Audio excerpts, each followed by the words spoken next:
नमस्कार। आज मैं निधि खेतान आप सबका स्वागत करती हूँ राजस्थान सरकार और वेदांता की CSR इनिशिएटिव ई कक्षा में, जिसके टेक्निकल पार्टनर है मिशन ज्ञान।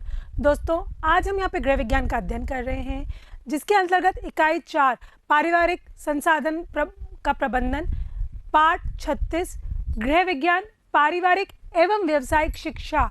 ये पाठ आपके पाठ्यक्रम पुस्तिका का लास्ट पार्ट है। तो अब हम अपने कोर्स के पूरे करने के कगार पे हैं। लेकिन दोस्तों, इस बात का ध्यान रखें कि कुछ पाठ्य पुस्तिकाओं में ये पार्ट है और कुछ पुस्तिकाओं में ये प्रिंटेड नहीं है। तो जिनमें प्रिंटेड नहीं है, इसका मतलब ये नहीं है कि ये कोर्स में नहीं आ रहा। इस चैप्टर का वेटेज है आपके 4 मार्क्स का, जो कि आपके एग्जाम में आता है।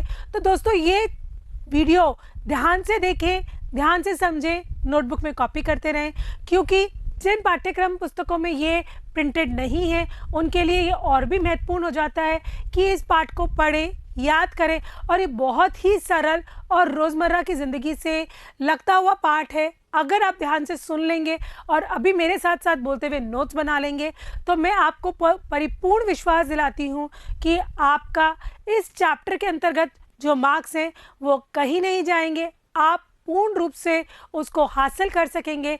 तो आइए इस पाठ के अंतर्गत अध्ययन करते हैं और देखते हैं कि गृह विज्ञान प्रसार का अर्थ क्या होता है।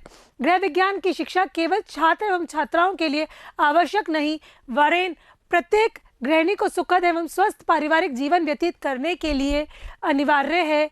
यह सर्वविदित है कि भारत एक विकासशील देश है, जहां पर 30 से 35% व्यक्ति निरक्षर है, और अगर निरक्षर है तो उनको बेसिक ज्ञान की बहुत ज़्यादा आवश्यकता है, जिसके अंतर्गत वो अपने पूरे परिवार को पूर्ण रूप से हष्ट-पुष्ट रख सकें। मानव संस्कृति के अंतर्गत, मानव परिपोषण के अंतर्गत, बाल विकास के अंतर्गत उनका विकास कर सकें, उनके कपड़ों की साज सज्जा कर सकें, घर की साज सज्जा कर सकें। तो ये सभी फैकल्टीज़ या सब डिविजन्स आपके गृह विज्ञान के अंतर्गत आते हैं। तो हम ये कह सकते हैं कि आज ये सिर्फ ना कि बच्चों के लिए, छात्र के लिए कि छात्राओं के लिए, अपितु जो घर को संभालता है उनके लिए भी बहुत अत्यधिक आवश्यक विषय है, जिसका अध्ययन करना बहुत ही ज़रूरी हो जाता है। ऐसी स्थिति में महिलाओं को सस्ते भोज्य पदार्थ किंतु पौष्टिक और स्वाद परिपूर्ण होने चाहिए के लिए पोषण की दृष्टि से संतुलित आहार की व्यवस्था करना, बच्चों का पालन पोषण उचित ढंग से करना, पारिवारिक वातावरण एवं शारीरिक एवं मानसिक स्वास्थ्य की दृष्टि से आरोग्यवर्धक सुसज्जित बनाना, आकस्मिक दुर्घटनाओं की स्थिति में प्राथमिक चिकित्सा प्रदान करना, घर में सिलाई बुनाई इत्यादि को संपन्न करने की जानकारी एवं कुशलता की शिक्षा गृह विज्ञान के अंतर्गत ही प्राप्त होती है। इसका मतलब गृह विज्ञान आपको सर्वग्रीन संपन्न, आपका परिपूर्ण विकास करता है, या कहा जाए हर तरफ से आप कौशलता परिपूर्ण हो जाते हो, चाहे वो बाह्य हो, चाहे वो आपका अंदरूनी हो।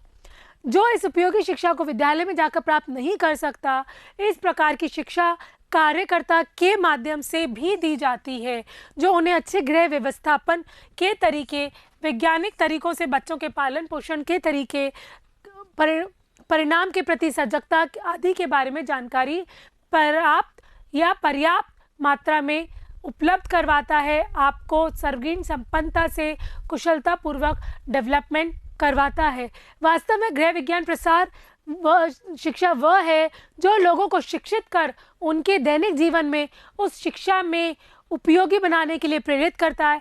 इस प्रकार की प्रसार शिक्षा लोगों के जीवन को गुणवत्ता बनाने की दिशा में प्रेरित करने का माध्यम है, किंतु यह परिवर्तन सही दिशा में होना चाहिए। यह स्व प्रेरित होना अति आवश्यक है। जब तक हम अंतर मन से ये नहीं चाहेंगे कि हम कुछ सीखना चाहते हैं, तब तक हमें कोई कुछ भी नहीं सिखा सकता। और अगर हम इतनी कोशिश करेंगे थोड़ी सी, और सामने वाला भी कोशिश करेगा, तो उसका रिजल्टेंट इतना सारा होगा, हम बहुत सारी चीज़ें समझने और सीखने के लिए तत्पर हो जाएंगे। तकनीकी तथा सामाजिक वैज्ञानिक द्वारा ग्रामीण को स्वयं अपनी सहायता करने योग्य बनाना ही प्रसार शिक्षा या गृह विज्ञान शिक्षा का उद्देश्य है। इसी उद्देश्य को जब गृह विज्ञान क्षेत्र से संबंध कर दिया जाता है तो वो गृह विज्ञान प्रसार शिक्षा कहलाती है और इसके अंतर्गत विभिन्न लोगों को शिक्षित किया जाता है, जिसके अंतर्गत ये बहुत ही महत्वपूर्ण हो जाता है कि आप स्वस्थ रहें, तंदुरुस्त रहें, हर प्रकार से साज सज्जा से परिपूर्ण रहें और हर जगह आपकी वाहवाही हो। अतः गृह विज्ञान प्रसार का अर्थ है गृह विज्ञान विषय संबंधी ज्ञान को शिक्षण संस्थाओं की परिधि से बाहर निकालकर उन ग्रामीण बालाओं तथा महिलाओं के मध्य ले जाना जो कभी पाठशाला तथा स्कूल कॉलेज ना गई हो अथवा जो कभी किसी कारणवश औपचारिक शिक्षा से वंचित रह गई हों किंतु सीखने के लिए तत्पर और तैयार हो, तो उनको भी शिक्षा ग्रहण करने का पूरा अधिकार है, स्वस्थ रहने का अधिकार है, फैशन करने का अधिकार है, आंतरिक साज सज्जा करने का पूर्ण अधिकार है। संक्षेप में ये कहा जा सकता है कि गृह विज्ञान एक व्यवहारिक ज्ञान का विषय है। इसमें विज्ञान व कला का पूर्ण सामंजस्य है। इसीलिए पहले कई जगह गृह विज्ञान को होम साइंस या होम इकोनॉमिक्स के नाम से भी जाना जाता था। आज हम इसको होम साइंस जानते हैं कि गृह और विज्ञान, और पहले कुछ जगह इसको गृह अर्थशास्त्र के नाम से भी जाना जाता था, क्योंकि ये आपके घर के अर्थशास्त्र को भी सामंजस्य बिठाती है, आपकी मौद्रिकता को भी सामंजस्य बिठाती है, विभिन्न प्रकार के बजटों के बारे में बताती है, तो ये पारिवारिक संसाधनों का भी प्रबंधन करती है। यह विषय पारिवारिक जीवन को सफल एवं समृद्धिशील बनाने में विशेष योगदान देती है।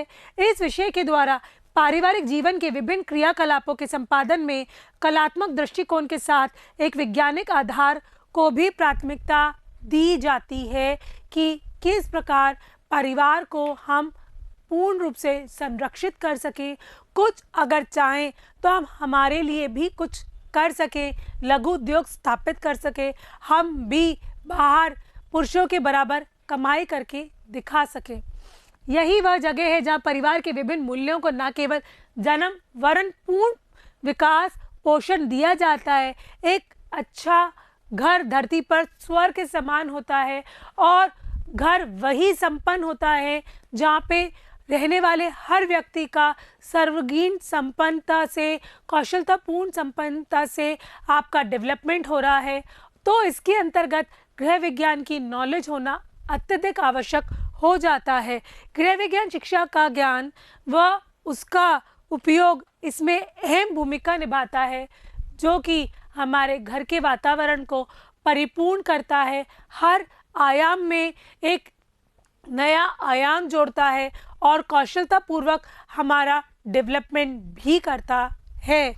गृह विज्ञान विषय के पांचों ही विभागों में, चाहे खाद्य एवं पोषण हो, मानव विकास एवं पारिवारिक संबंध हो, पारिवारिक संसाधन प्रबंधन हो या वस्त्र एवं परिधान तथा गृह विज्ञान प्रसार शिक्षा हो, पारिवारिक जीवन को सफल बनाने के लिए उत्प्रेरित है।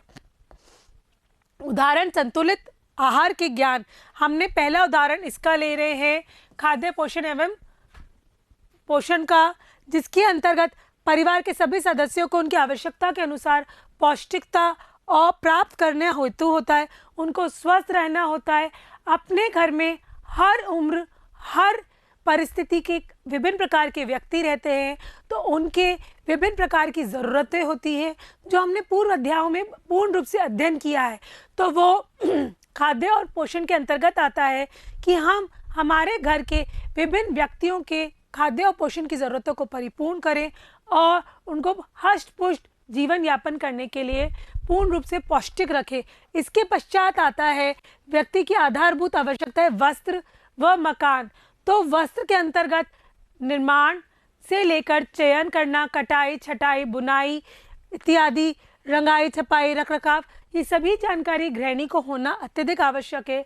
परिवारजनों के लिए उत्तम वस्त्रों का चुनाव अपनी आर्थिक स्थिति के अनुरूप अधिकतम संतोष प्राप्त करने योग्य होता है, जो इसका दूसरा आयाम होता है। तीसरा होता है मकान, जो एक मूलभूत आधार है, वो पारिवारिक संसाधनों के अंतर्गत आता है, जिसके अंतर्गत लेते हुए भूमि का चुनाव, कमरों का व्यवस्थापन, निर्माण, रखरखाव एवं उनकी आंतरिक व बाह्य साज सज्जा की विस्तार जानकारी एक गृहिणी को सुखद भवन निर्माण हेतु सहायता प्रदान करती है। गृह विज्ञान शिक्षा परिवार में सीमित साधनों का विवेकपूर्वक उपयोग कर अधिकतम संतोष प्राप्त करने में गृह लक्ष्मी को सक्षम बनाती है, क्योंकि अगर हमने पारिवारिक संसाधनों का प्रबंधन सीख लिया तो हम इन सभी चीज़ों को परिपूर्ण तरीके से सक्षमता से कर सकते हैं।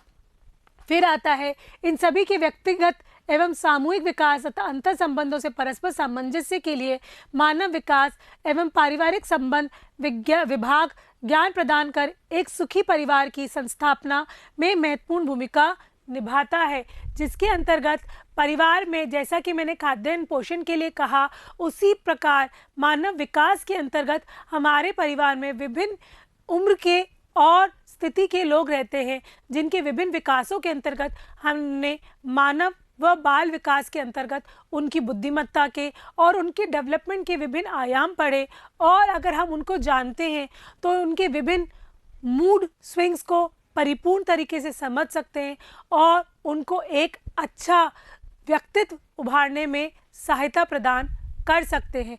दूसरा है गृह विज्ञान प्रसार शिक्षा विभाग छात्र छात्राओं को अर्जित ज्ञान का प्रकाश परिवारजनों में फैलाने तथा सामाजिक उत्थान हेतु उसका उपयोग करने के बारे में जानकारी देता है, जिससे एक अच्छा परिवार का निर्माण होता है और अच्छे परिवार के निर्माण के साथ साथ एक अच्छे राष्ट्र का निर्माण होता है, जो एक डेवलप्ड नेशन बनता है। और वो डेवलप्ड नेशन होता है जहाँ पे रहने वाले हर नागरिक का पूर्ण रूप से डेवलपमेंट होता है, सुरक्षित महसूस करता है और पूर्ण तरीके से जगह हर आयाम में कौशलतापूर्ण रहता है। पारिवारिक शिक्षा के साथ साथ गृह विज्ञान शिक्षा की व्यावसायिक उपयोगिता भी है, यानी कि गृह विज्ञान शिक्षा सिर्फ घर तक ही सीमित न रहकर व्यवसायिक क्षेत्र में भी दिन प्रतिदिन प्रासंगिक होती जा रही है। व्यवसाय में भी हमारा बहुत अच्छा सहायता प्रदान करता है, हमारा करियर डेवलपमेंट के अंतर्गत भी ये एक महत्वपूर्ण भूमिका निभाता है। आइए दूसरा बिंदु देखें। पहले गृहिणियाँ सिर्फ घरेलू जिम्मेदारियां तक ही सीमित थी, लेकिन अब वे घर के कामों के साथ साथ रोजगार हेतु घर से बाहर विभिन्न क्षेत्रों में कार्यरत हैं। यही कारण है कि गृह विज्ञान शिक्षा के पाठ्यक्रम में समय समय पर परिवर्तन किया जाता है। आपकी ज़रूरतों के अनुसार जैसे जैसे डेवलपमेंट होता जा रहा है, वैसे वैसे इसका कोर्स में भी चेंजेस आते जा रहे हैं, जैसे कि आपका करियर सेट हो सके, आप परिवार के साथ एडजस्टमेंट बिठा सकें और आपका पूर्ण रूप से डेवलपमेंट हो सके। जब जितनी महत्व गृह विज्ञान शिक्षा का घरेलू स्तर पे होता है, उतना ही महत्व व्यावसायिक स्तर पर भी होता है। वर्तमान में गृह विज्ञान शिक्षा परिवार की आर्थिक स्थिति को सुदृढ़ बनाने भी सहायक होती है, क्योंकि गृह विज्ञान शिक्षा के अंतर्गत हम अपना करियर डेवलपमेंट भी करते हैं। इसके विभिन्न आयामों के अंतर्गत हमें बहुत सारे करियर डेवलपमेंट की अपॉर्चुनिटीज़ मिलती है, जिसके अंतर्गत हम हमारा स्वरोजगार स्थापित कर सकते हैं, किसी के और नौकरी कर सकते हैं या खुद का कुछ और नया कार्य कर सकते हैं, सेल्फ डिसीजन ले सकते हैं, घर के वालों को संभालते संभालते भी व्यावसायिक हो सकते हैं। तालिका में दिए गए विषयों पर स्वरोजगार प्राप्त करने के अलावा भी कई अन्य वैसे विषय हैं जो गृह विज्ञान शिक्षा से संबंधित हैं और छात्र उनमें अपनी रुचि के अनुसार विशेष पाठ्यक्रम की सहायता से व्यवसायिक कौशल अर्जित कर स्वरोजगार प्राप्त कर सकता है। ये तालिका पहला है आहार एवं पोषण, जैसे खाद्य प्रशिक्षण, पापड़, बड़ी, अचार, जैम, जेली, शरबत, मुरब्बा, चटनी, सॉस। खाद्यान्न पोषण मतलब खाने से रिलेटेड या आपके पोषण से रिलेटेड जो भी है वो इसके अंतर्गत आ जाता है। दूसरा आता है मानव विकास एवं पारिवारिक संबंध। इसके अंतर्गत आता है मानव विकास। चाहे जब वो बच्चा पैदा होता है और मृत्यु को प्राप्त होता है, तब तक विभिन्न एज फैक्टर्स के अंतर्गत उसका कौन कौन सा डेवलपमेंट हो रहा है, उसको कौन कौन सी ज़रूरतें होती है, वो सब इसके अंतर्गत आती है। वो है उसके अंतर्गत हम पालन गृह, नर्सरी स्कूल, बच्चों के लिए खिलौने तैयार करना, नए नए खेल खिलौने बनाना, इन सभी चीज़ों को डेवलप कर सकते हैं। तीसरा है पारिवारिक संसाधन प्रबंधन। इसके अंतर्गत आपका आता है interior decorator, hotel decorator, home management, ये सभी इसके अंतर्गत आते हैं। विभिन्न प्रकार की साज सज्जा, उनकी रख रखाव, उनकी कंसल्टेंसी, सब इसके अंतर्गत आती है। वस्त्र एवं परिधान, इसके अंतर्गत आप कपड़े को जो पहनते हैं उसको स्क्रैच मतलब एक थ्रेड से लेकर जब तैयार होता है उसके अंतर्गत जो जो सोच सकते हैं, प्रिंटिंग, डिज़ाइनिंग, रोलिंग, आपके ड्रेस का रख रखाव, ड्रेस की कटिंग, ड्रेस को टेक्सटाइल डिज़ाइनिंग, फैब्रिक डिज़ाइनिंग, ये विभिन्न प्रकार के जो हैं वो इसके अंतर्गत आते हैं। 5वां पॉइंट आपका आता है गृह प्रसार शिक्षा, जिसके अंतर्गत हमने पूर्ण अध्ययन किया कि हम किस प्रकार हमारे गृह विज्ञान को विभिन्न जगह ले जा सकते हैं और उसके बारे में लोगों को जानकारी प्रदान कर सकते हैं। और इसके अंतर्गत हम वुमेन एम्पावरमेंट के लिए एक कार्यकर्ता के रूप में भी अपने आप को एम्प्लॉयड कर सकते हैं। और विभिन्न यूनिसेफ, विभिन्न एनजीओज प्रोग्राम चलाती है जिसके अंतर्गत गृह प्रसार शिक्षा के अंतर्गत आप जगह जगह जाके उनको विभिन्न जानकारियाँ दे सकते हैं जो इन चारों के अंतर्गत आती है। तो 5वां पॉइंट गृह प्रसार शिक्षा के अंतर्गत भी आप अपना व्यवसाय स्थापित कर सकते हैं और करियर डेवलपमेंट कर सकते हैं। आइए आगे देखते हैं गृह विज्ञान शिक्षा से संबंधित स्वरोजगार के लिए चल रहे कुछ विशेष पाठ्यक्रम एवं संस्थाएं जो हमारे राज्य में चल रही हैं के बारे में जानकारी प्राप्त करने से पहले उचित होगा कि हम ये समझ लें कि स्वरोजगार होता क्या है, उससे इसके आज के परिप्रेक्ष्य में क्या महत्व है तथा इससे हमें क्या लाभ हो सकता है। तो स्वरोजगार क्या होता है? स्वरोजगार को हम अगर विभाजित करें तो स्वयं मतलब स्वयं, रोजगार मतलब कोई भी कार्य जो हम स्वयं अपने लिए कोई भी कार्य कर रहे हैं जिससे हम कोई मौद्रिक आय प्राप्त कर सकते हैं, उसको स्वयं रोजगार के अंतर्गत आता है। हम अपने खुद के स्वयं बॉस होते हैं, हम किसी के अंतर्गत कोई कार्य नहीं कर रहे होते हैं। स्वरोजगार से यह स्पष्ट होता है कि व्यक्ति किसी विषय में ज्ञान अर्जित कर स्वयं रोजगार शुरू करे ताकि उसे अपनी जीविकोपार्जन हेतु किसी और के संस्थापन में कार्यरत होने की बजाय स्वयं के आर्थिक संस्थापन की आवश्यकता कर जीविका कमा सके और वो खुद का बॉस खुद बन सके। इसका बहुत ज़्यादा ध्यान रखें। किसी भी क्षेत्र में कौशल अर्जित कर आप 2 तरीकों से व्यवसाय करते हैं। एक तो आप उत्पाद तैयार कर किसी लब्ध प्रतिष्ठित व्यापारी को दे सकते हैं ताकि वह आपके द्वारा तैयार किया हुआ सामान आगे बेच सके। उसके अंतर्गत वो बहुत ही कम पैसों में या कॉस्ट में आपसे सामान खरीदेगा।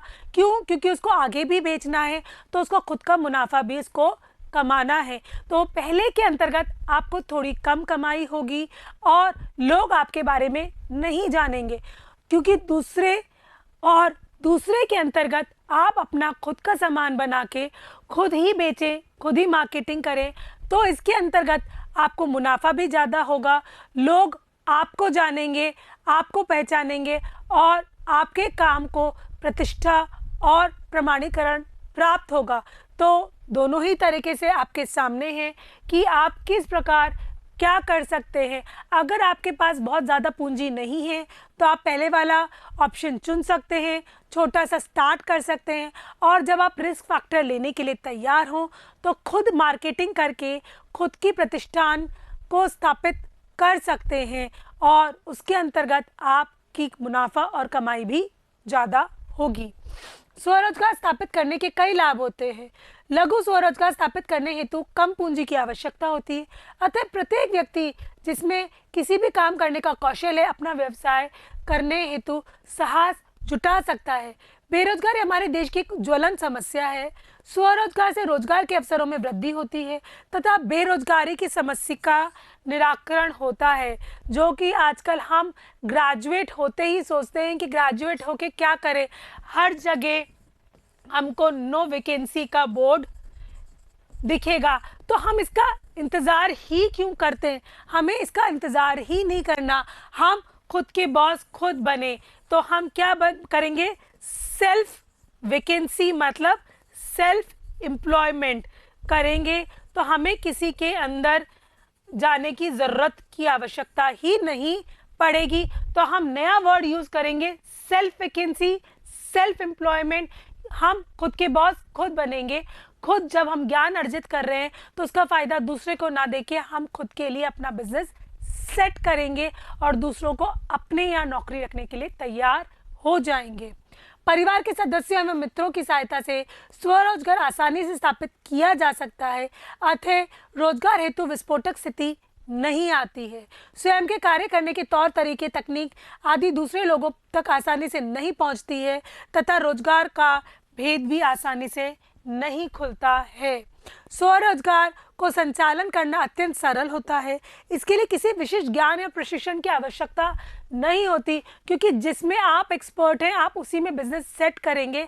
तो आपको पता है उसके लिए बेस्ट क्या है और कैसे उसको मैनेज करके नए आयामों पर लेकर जाना है। स्वरोजगार की राष्ट्रीय तथा प्रति व्यक्ति आय वृद्धि में एक अहम भूमिका है। किसी भी लघु एवं घरेलू व्यवसायिक इकाई की स्थापना के तुरंत बाद ही उत्पादन तथा लाभ प्राप्त होना शुरू हो जाता है। स्वरोजगार द्वारा छोटे छोटे उद्योग गांवों में भी लगाए जा सकते हैं, क्योंकि बड़े उद्योग बड़े शहरों तक ही सीमित हो जाते हैं। पापड़ बनाना, मंगौड़ी बनाना, बुनाई करना या कुछ और, लहसुन छीलना, ये सब लघु उद्योगों के अंतर्गत आते हैं, जो छोटी सी जगह पे एक कमरे से भी शुरू किए जा सकते हैं। मानवीय मूल्यों की दृष्टि से भी स्वरोजगार अति उत्तम है। इसमें व्यक्ति को मशीन की तरह काम करने की आवश्यकता नहीं होती। आप अपनी सुविधा के अनुसार, आप खुद के स्वयं बॉस हैं, तो जब चाहे आप काम करना शुरू कर सकते हैं और जब चाहे आप उसको ख़त्म कर सकते हैं। आप अपने टारगेट खुद तय करते हैं। स्वरोजगार द्वारा वस्तुओं का निर्यात भी बढ़ता है। स्वरोजगार लघु स्तर पर होता है, अतः उद्यमी को कई व्यापार चक्रों से मुक्ति मिलती है। स्वरोजगार हेतु सरकार कई प्रशिक्षण एवं वित्तीय सहायताओं का लाभ उद्यमियों को देता है।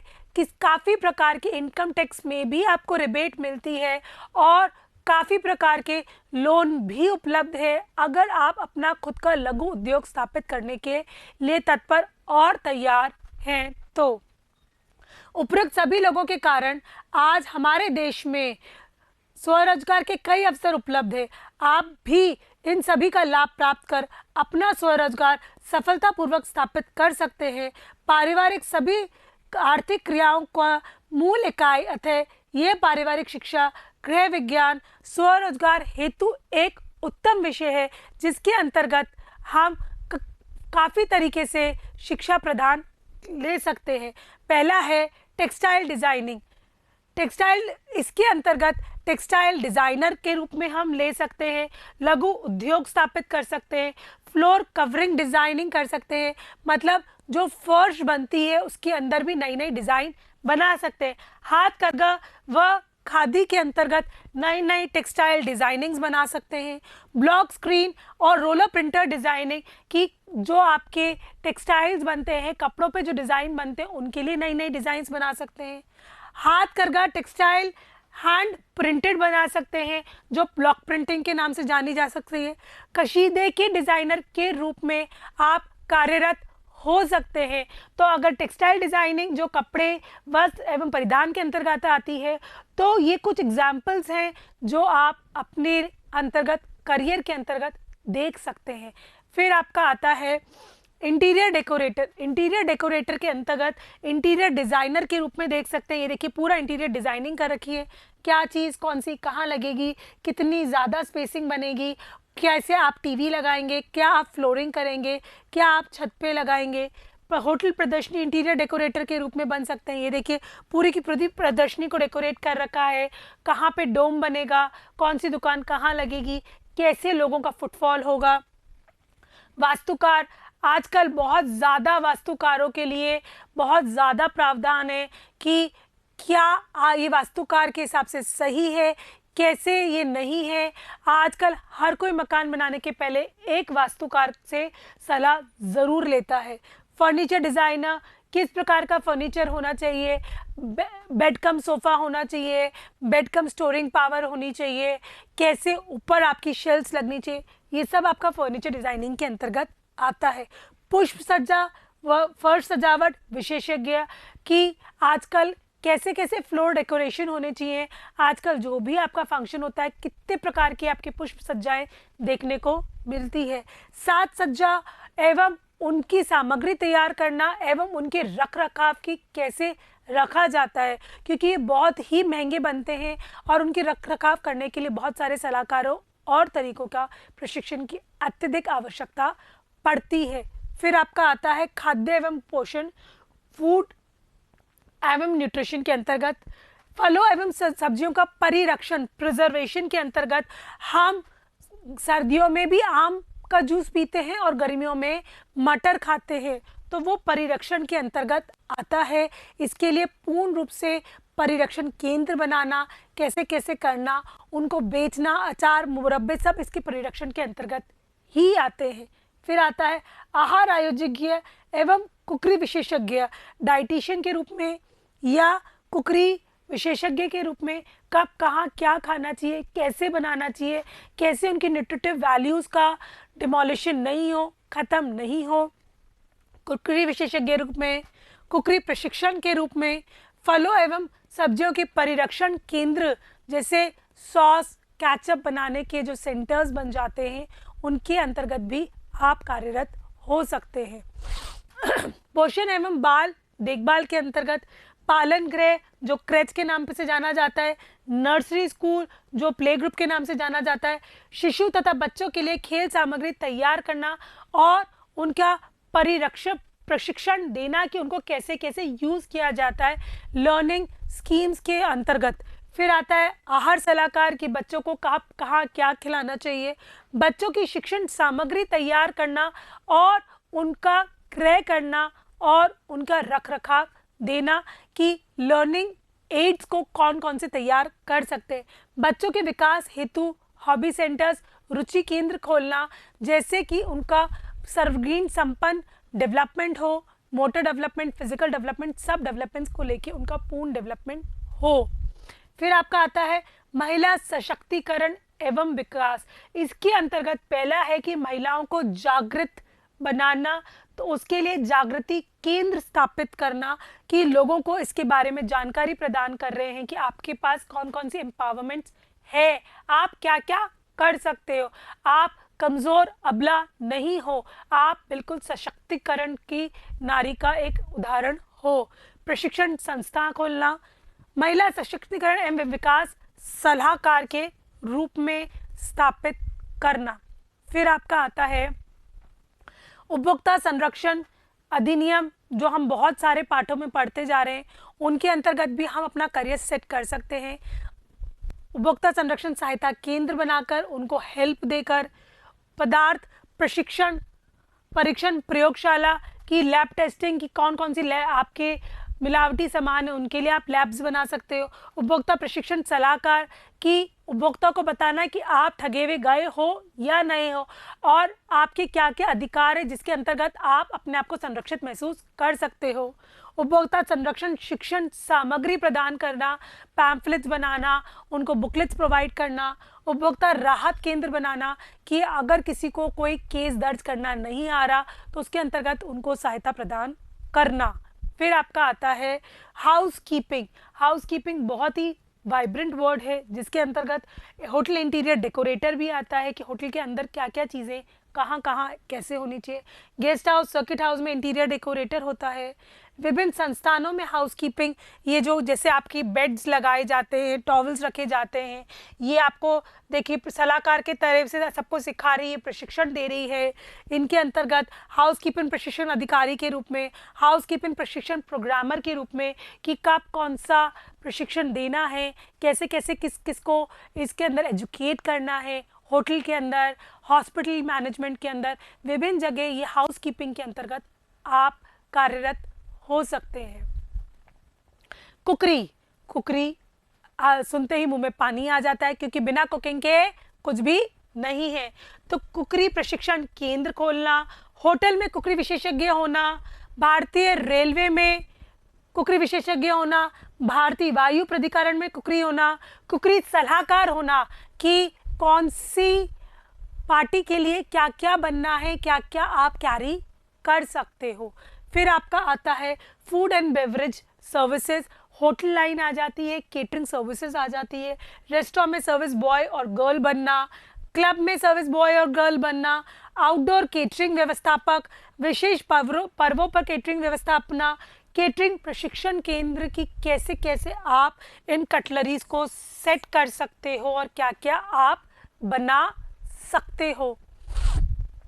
होटल प्रबंधन, खुद का होटल खोलना, होटल के विभिन्न पदों पर रहना या होटल प्रशिक्षण केंद्र खोलना जिसके अंतर्गत आप मैनेजर, वेटर, आपके होटल के शेफ सबको ट्रेन करते हो कि उनका क्या क्या कार्य है और कैसे कैसे वो कार्यरत हो सकते हैं।